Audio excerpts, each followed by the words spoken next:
Treneri, gal pradėkime nuo to, tiesiog dalis šios komandos kartu su jumis prieš 2 metus 4 vietą užėmė. Dar anksčiau buvo bronza 16-mečių pirmenybėse. Kas pasikeitė šiame čempionate ir tik tai, kad nebuvo Jono Valančiūno? Iš principo atsakėte į klausimą, tai buvo dalis komandos.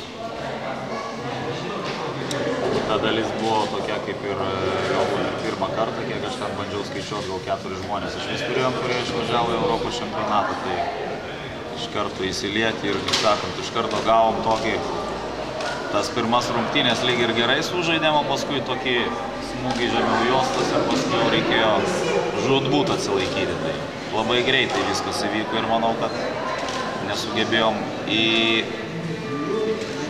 suprasti, kad jau mes esame Europos čempionate, galbūt dar kažko tai laukiam. O vis dėlto tos priežastys, jūs pats savo atsakėte į tas ilgas nesėkmių priežastys, kokios jos buvo?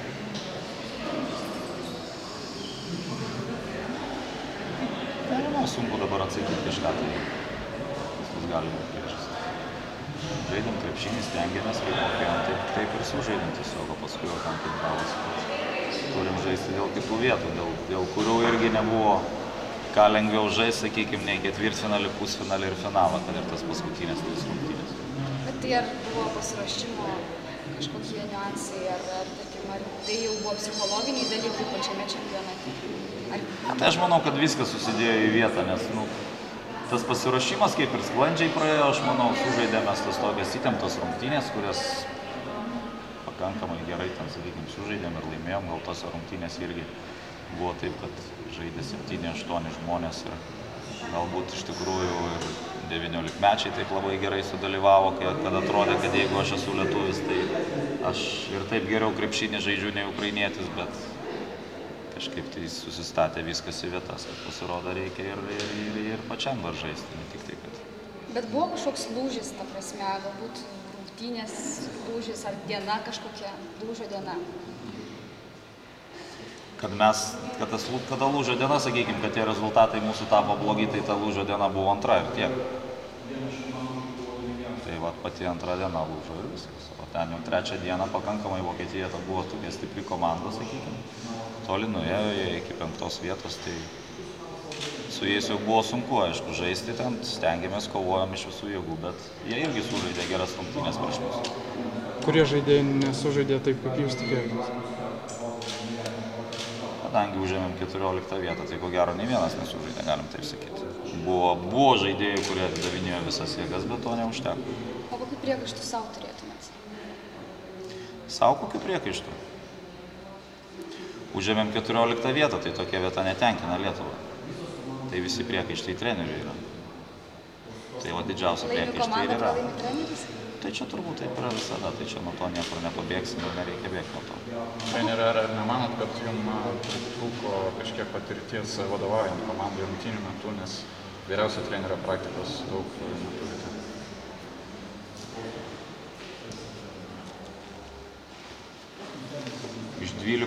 Iš 15 metų, kai dirbu treneriu, 1,5 metų nedirbau vyr treneriu, tai keistas klausimas taip pasakyti iš mūsų. O jeigu kalbant apie paskutinius metus, tai vadinasi ir 19-mečiai ir 18-mečiai neturi trenerių. Minėjot, kad žaidėjai, kai kurie nosis buvo per daug užžiūrėti prieš čempionatą. Aš nesakyčiau, kad nosis užžiūrėti, bet tiesiog 3 vieta, 4 vieta ir atrodo atvažiuojam ir toliau sėkmingai žaisim, bet nepilna komplektacija ir taip, ne tai, kad nosis užžiūrėti, bet sakyčiau, taip truputėlį gal ne visai iki galo susikaupę buvo. Tai ar šita komanda kiek galėjo pasiekti, ar galėjo pasiekti daugiau? Iš tikrųjų, pačiam viršui tai žaidė tos komandos, kurios buvo sukomplektavusios savo sudėtį iš visų geriausių žaidėjų. Tai tie, kas susivežė visus geriausius žaidėjus, tai ir žaidė dėl aukščiausių vietų. O visos kitos komandos, ir tie patys turkai, ir tie patys serbai, kurie atvažiavo ten nukraujavę, tie patys kroatai, tai žaidė ten, dėl ko ir turėjo žaisti. O ko be Jono Valančiūno trūko labiausiai šitai komandai? Ar, sakykime, Jonas vienas jau būtų žingsnis? Tai vidurio puolėjas yra pakankamai svarbi pozicija komandoje. Galbūt būtų Jono ir vieno užtekę. Treneri, vat, kiek čia dabar 6 metai, ar nepraėjo su šitą kartą, baigėsi, išėjo iš jaunimo amžiaus, kas toliau? Kiek tolesni jūsų? Lauksim, kas iš jų ateis į vyrų krepšinį. O jūsų pačio?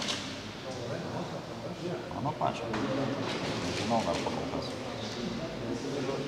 Šiuo metu nežinau. O ispanai jūsų nuomonė pelnytai laimėjo? Nu, galima sakyti, kad tenai kažkas tai ten buvo, galbūt palaikymas ar dar kažkas tai tokio, bet jie irgi per finalinės rungtynės, jeigu neklystu, 3 žaidėjų neteko ir su 9 žaidėjai žaidė, nes ten susitraumavo 3, tai ištraukė tas rungtynės ir tiek. Kaip ir turėjo būti.